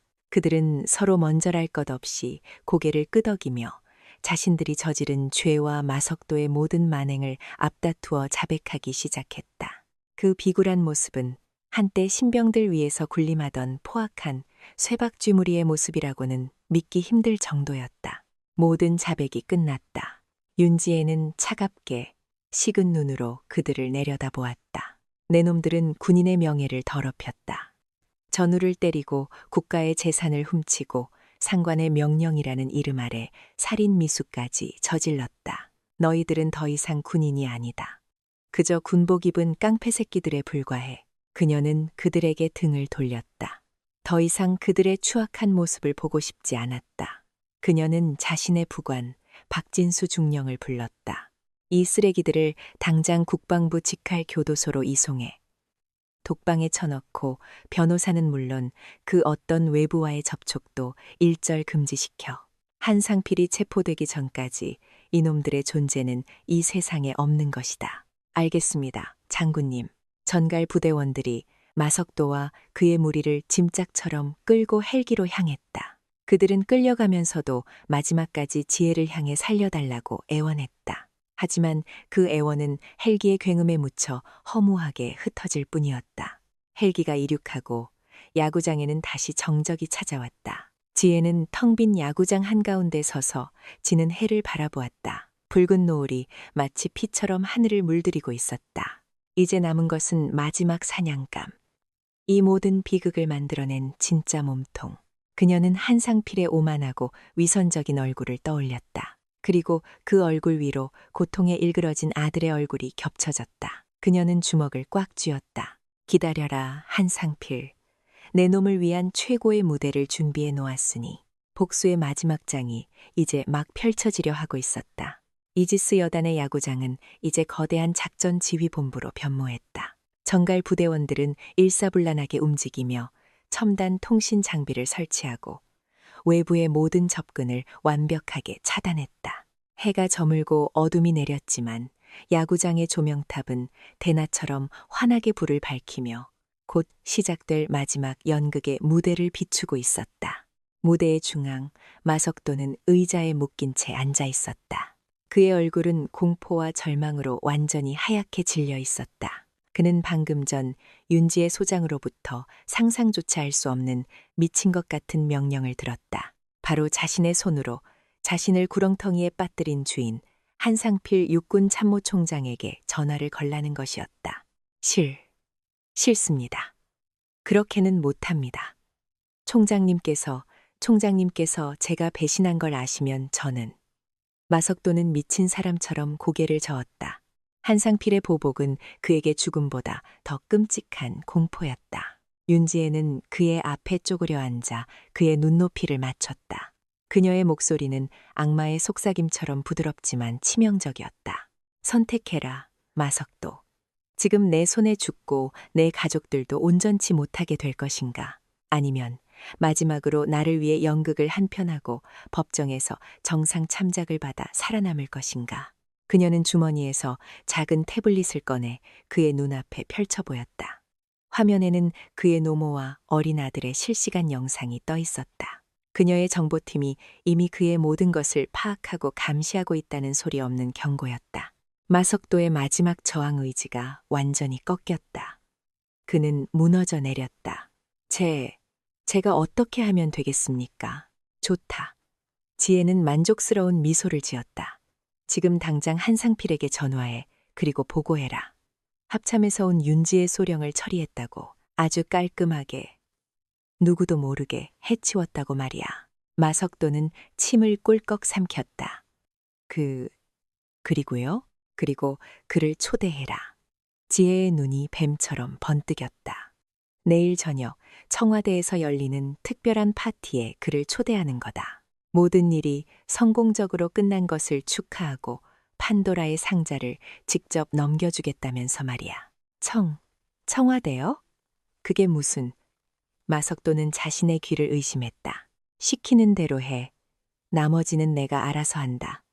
지혜의 목소리는 단호했다. 이것은 그녀와 강서연 합참의장, 그리고 대통령 비서실이 극비리에 조율한 거대한 함정이었다. 한상필이라는 거대한 암덩어리를 가장 확실하고 가장 상징적인 장소에서 도려내기 위한 마지막 수술. 지혜는 마석도의 결박을 풀어주었다. 그리고 그의 앞에 보안 처리된 위성 전화를 놓았다. 목소리 떨지 마. 조금이라도 의심스러운 기색을 보이면 내 아들이 가장 좋아하는 야구 방망이가 어떤 것인지 내가 직접 물어보게 될 거다. 그녀의 협박은 더 이상 물리적인 고통이 아니었다. 그의 가장 약한 부분을 파고드는, 영혼을 파괴하는 저주였다. 마석도는 떨리는 손으로 전화기를 들었다. 그의 손가락이 화면 위에서 몇 번이고 허공을 헤맸다. 마침내 그는 결심한 듯 통화 버튼을 눌렀다. 뚜. 전화 연결음이 야구장의 정적을 깨고 섬뜩하게 울려 퍼졌다. 몇 번의 신호음 끝에 전화기 저편에서 한상필의 위험 있는 목소리가 들려왔다. 나다. 무슨 일인가? 마석도는 눈을 질끈 감았다. 그는 머릿속으로 지혜가 시킨 대사를 몇 번이고 되뇌었다. 그는 마지막 남은 모든 연기력을 쥐어짰다. 충성, 각하. 접니다. 마석도입니다. 그의 목소리는 흥분과 긴장으로 살짝 떨렸지만 오히려 무언가 큰일을 해낸 사람처럼 들려 자연스러웠다. 이 시간에 어쩐 일이지? 자네에게는 당분간 어떤 연락도 하지 말라고 했을 텐데. 한상필의 목소리에는 경계심이 묻어 있었다. 죄송합니다, 각하. 하지만 너무나도 중요한 일이라서 보고드리지 않을 수가 없었습니다. 마석도는 일부러 숨을 헐떡이며 다급한 목소리를 연출했다. 무슨 일인데 그러나 해치웠습니다. 각하. 마석도는 거의 외치듯이 말했다. 그 합참에서 온 윤지혜라는 계집 방금 전에 처리했습니다. 아무도 모릅니다. 아주 조용히 그리고 깔끔하게 해치웠습니다. 전화기 저편에서 잠시 침묵이 흘렀다. 한상필은 신중하게 그의 말의 진위를 가늠하고 있었다. 야구장에 있는 모든 사람들이 숨을 죽였다. 이 짧은 침묵이 작전의 성패를 가를 운명의 시간이었다. 마침내 한상필의 목소리가 다시 들려왔다. 그의 목소리에는 숨길 수 없는 안도감과 만족감이 묻어 있었다. 정말인가? 확실한가? 네, 제 두 눈으로 똑똑히 확인했습니다. 이제 각하의 앞길을 막을 것은 아무것도 없습니다. 마석도는 거의 울먹이며 말했다. 그의 연기는 완벽했다. 수고했다. 한상필의 목소리가 완전히 부드러워졌다. 역시 자네는 나를 실망시키지 않는군. 뒤처리는 깨끗하게 했겠지? 물론입니다. 흔적도 남기지 않았습니다. 그리고 각하 그 계집이 가지고 있던 것도 저희가 손에 넣었습니다. 마석도는 결정적인 미끼를 던졌다. 상자 말인가? 한상필의 목소리가 급격히 낮아졌다. 네, 맞습니다. 바로 그 판도라의 상자입니다. 이제 모든 것이 각하의 손안에 있습니다. 전화기 저편에서 한상필이 만족스러운 웃음소리를 내는 것이 들리는 듯했다. 그는 자신의 승리를 확신했다. 자신을 위협하던 마지막 눈의 가시가 사라졌고 자신의 모든 죄악을 담고 있는 증거까지 손에 넣게 된 것이다. 그는 이제 무서울 것이 없었다. 잘했다. 마석도, 정말 잘했어. 자네의 공 절대 잊지 않겠네. 성은이 망극하옵니다. 각하. 마석도는 이제 마지막 대사를 뱉을 준비를 했다. 그래서 감히 제가 각하께 제안을 하나 드려도 되겠습니까? 제안이라니. 말해보게. 이 모든 것이 성공적으로 끝난 것을 축하하고 제가 직접 각하께 상자를 바치고 싶습니다. 그래서 내일 저녁 아주 특별한 파티를 준비했습니다. 부디 참석하시어 자리를 빛내주셨으면 합니다. 파티라 어디서 하나? 마석도는 숨을 한번 깊게 들이쉬고 지혜가 시킨 대로 말했다. 청와대입니다. 각하. 뭐라고? 청와대? 한상필은 의아한 듯 되물었다. 네. 마침 내일 저녁 대통령 주재로 비공개 만찬이 있는 것으로 압니다. 각하께서도 참석하시는 것으로 들었습니다.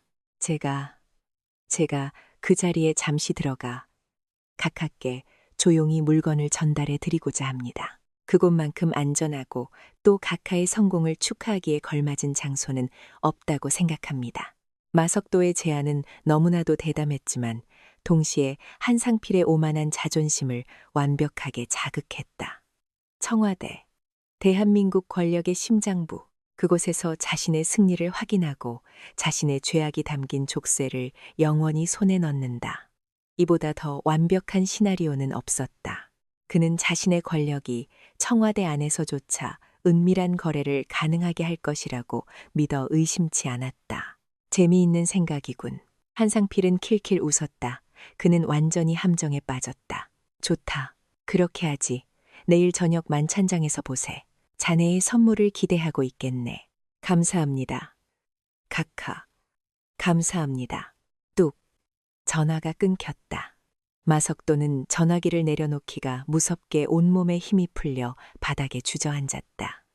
그는 미친 사람처럼 웃다가 이내 서럽게 울기 시작했다. 그는 방금 자신의 손으로 자신의 주인을 지옥의 구렁텅이로 밀어 넣었다.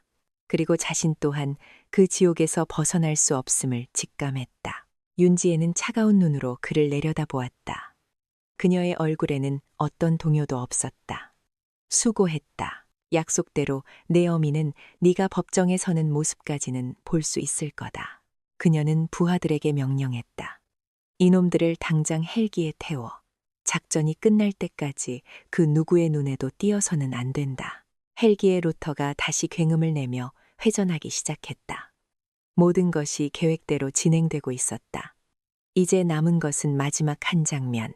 대한민국에서 가장 화려하고 가장 삼엄한 무대. 그곳에서 펼쳐질 한 권력자의 가장 치욕스러운 몰락. 지혜는 청와대가 있는 서울의 하늘을 바라보았다. 그녀의 눈에 비친 도시의 불빛이 마치 거대한 괴물의 눈처럼 번뜩이고 있었다. 내일 저 괴물의 심장부에서 마지막 칼춤을 추겠다. 청와대 본관, 인왕실, 대통령과 국가의 핵심 수뇌부들이 모여 비공개 만찬을 겸한 안보 간담회를 갖는 가장 은밀하고 중요한 공간. 둥근 원형 테이블에는 묵직한 긴장감과 함께 최고급 식기들이 부딪히는 절제된 소음만이 흐르고 있었다. 육군참모총장 한상필 대장은 대통령의 바로 맞은편에 앉아 있었다. 그의 얼굴에는 자신감과 여유가 넘쳤다. 그는 방금 전 북한의 군사 동향에 대한 완벽한 브리핑을 막 마친 참이었다. 대통령은 만족스러운 표정으로 고개를 끄덕였고 다른 참석자들은 감탄과 존경의 눈빛으로 그를 바라보았다. 그는 지금 자신의 인생에서 가장 빛나는 정점에 서 있었다. 그는 속으로 쾌재를 불렀다. 자신을 위협하던 마지막 불안 요소였던 윤지혜는 이제 이 세상 사람이 아니었다. 그리고 잠시 후면 자신의 모든 죄악을 담고 있는 판도라의 상자마저 완전히 자신의 손에 들어올 터였다. 그는 이제 무적이었다. 그 어떤 것도 그의 앞길을 막을 수 없었다.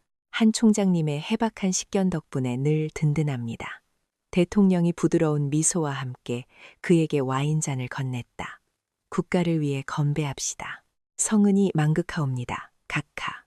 한상필은 황송한 표정을 지으며 자리에서 일어나 잔을 높이 들었다. 바로 그 순간이었다. 끼익. 인왕실의 육중한 문이 예고도 없이 아주 천천히 열리기 시작했다. 모두의 시선이 문으로 향했다. 대통령의 비공개 만찬 도중 허락 없이 문을 열 수 있는 사람은 아무도 없었다. 무슨 긴급 상황이라도 발생한 것인가? 회의실의 공기가 순간 얼어붙었다. 문이 활짝 열렸다. 문 앞에는 2명의 헌병이 부동자세로 서 있었다. 그리고 그들 사이로 한 사람이 유령처럼 조용히 하지만 당당한 걸음으로 안으로 들어섰다. 한치의 구김도 없는 소장의 정복. 어깨 위에서 2개의 별이 인왕실의 화려한 조명을 받아 눈부시게 빛나고 있었다. 굳게 담은 입술과 모든 것을 꿰뚫어 보는 듯한 얼음처럼 차가운 눈빛. 육군 특수전사령부 부사령관 윤지혜 소장이었다. 그녀가 나타나는 순간 한상필의 손에 들려있던 와인잔이 바닥으로 떨어졌다. 쨍그랑 맑은 크리스털이 대리석 바닥에 부딪혀 산산조각 나는 소리가 인왕실의 정적을 갈기갈기 찢어 놓았다. 붉은 와인이 마치 피처럼 바닥으로 번져나갔다. 한상필의 얼굴에서 모든 핏기가 사라졌다. 그는 귀신이라도 본 사람처럼 눈을 부릅뜬 채 움직이지 못했다. 죽었어야 할 여자. 어젯밤 마석도의 보고에 따르면 분명히 처리되었어야 할 그 여자가 어떻게 저 모습으로 이곳에 윤지의 장군, 이게 어찌 된 일이오? 대통령이 가장 먼저 경악하며 물었다. 다른 참석자들 역시 충격과 혼란에 휩싸여 웅성거렸다. 윤지혜는 대통령을 향해 깍듯하게 거수경례를 올렸다. 이유를 불문하고 각하의 중요한 만찬을 방해드린 점 송구스럽게 생각합니다. 하지만 지금 이 순간 국가의 안보보다 더 시급하게 처리해야 할 내부의 암덩어리가 있어 부득이하게 결례를 무릅쓰게 되었습니다. 그녀의 말이 끝나기가 무섭게 문 밖에서 또 다른 이들이 모습을 드러냈다. 질질. 헌병들에게 양팔이 붙들린 채 5명의 사내들이 짐짝처럼 끌려 들어왔다. 그들은 군복이 아닌 죄수복을 입고 있었다. 얼굴은 멍과 상처로 얼룩져 있었고 눈에는 공포와 체념만이 가득했다. 마석도와 그의 쇠박쥐 무리였다. 한상필은 이제 숨을 쉴 수조차 없었다. 모든 것이 함정이었다. 그는 완벽하게 속았다. 저 미친년이 처음부터 모든 것을 계획하고 자신을 이 가장 영광스러운 자리에서 가장 치욕스러운 나락으로 떨어뜨리기 위해 거대한 덫을 놓았던 것이다.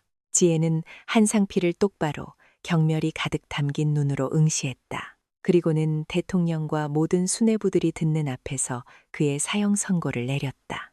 대통령 각하, 그리고 한상필 육군참모총장님. 그녀는 일부러 그의 직책을 또렷하게 불렀다. 저는 방금 군의 명예를 더럽히고 국가의 재산을 축내던 한 무리의 군복 입은 깡패들을 청소하고 오는 길입니다. 그녀는 잠시 말을 멈추고 끌려 들어온 마석도를 쳐다보았다. 그런데 이 쓰레기들이 말하더군요.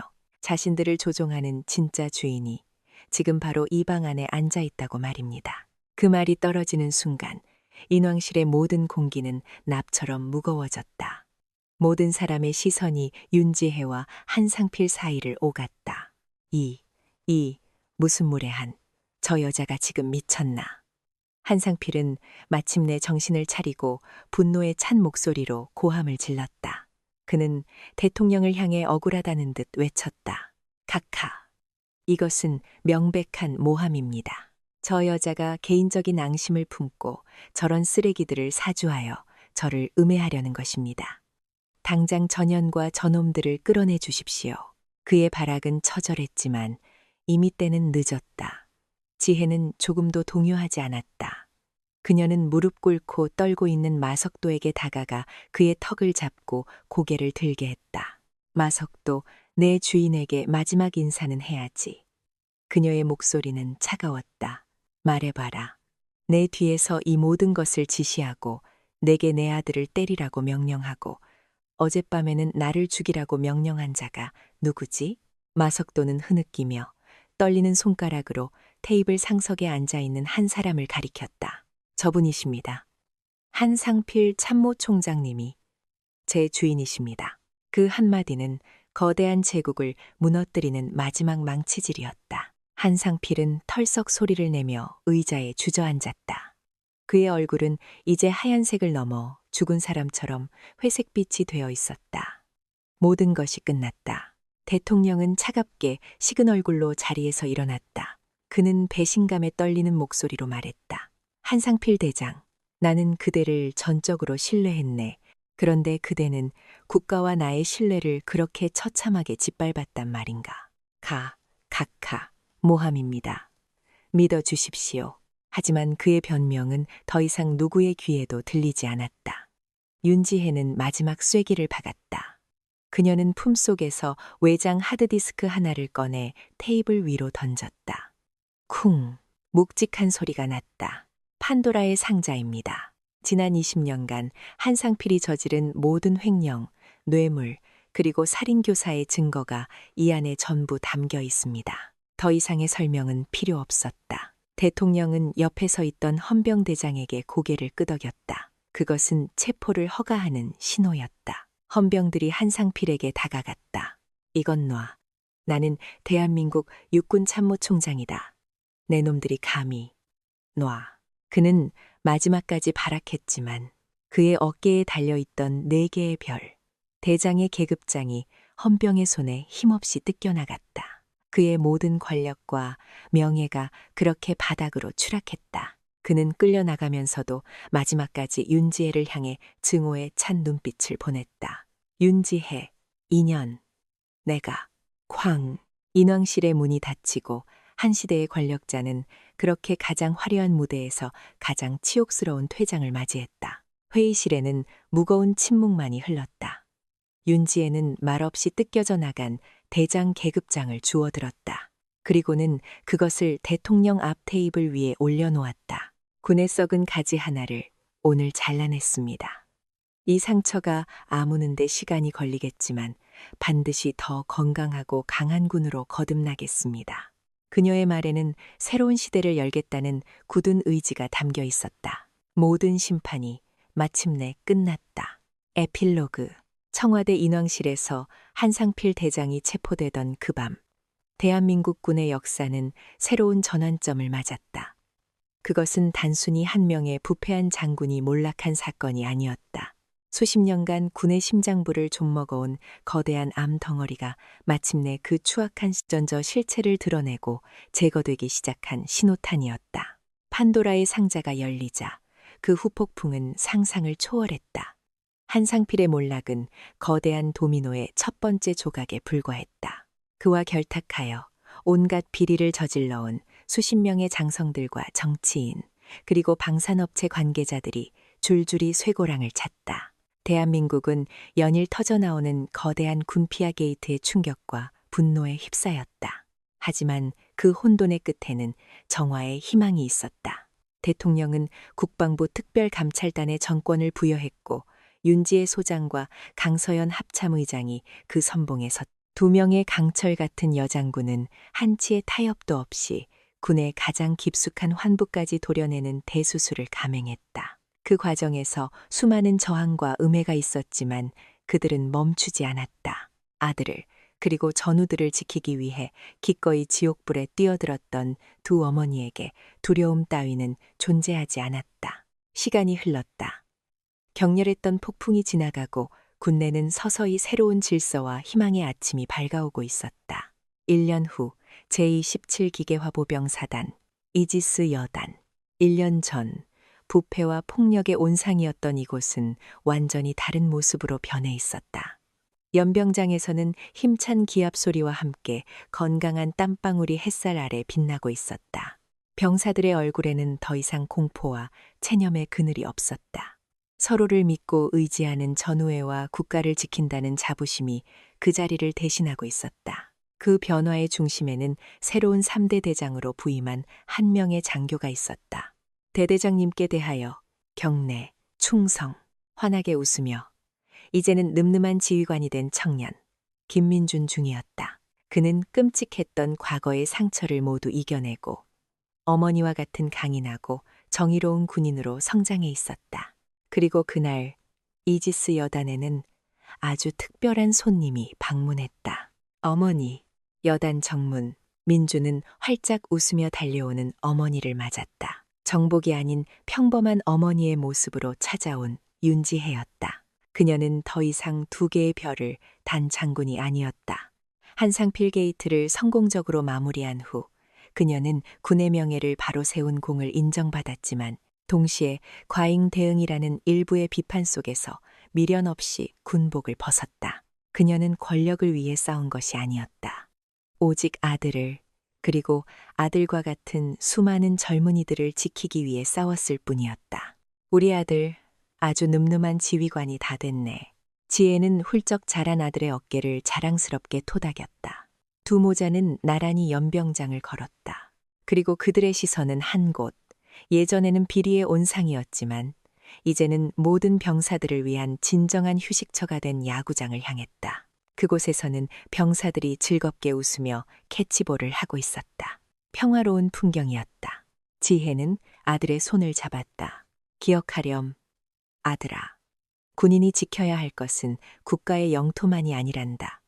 우리가 정말로 지켜야 할 것은 바로 우리 곁에 있는 전우들의 명예와 이 군복의 무게란다.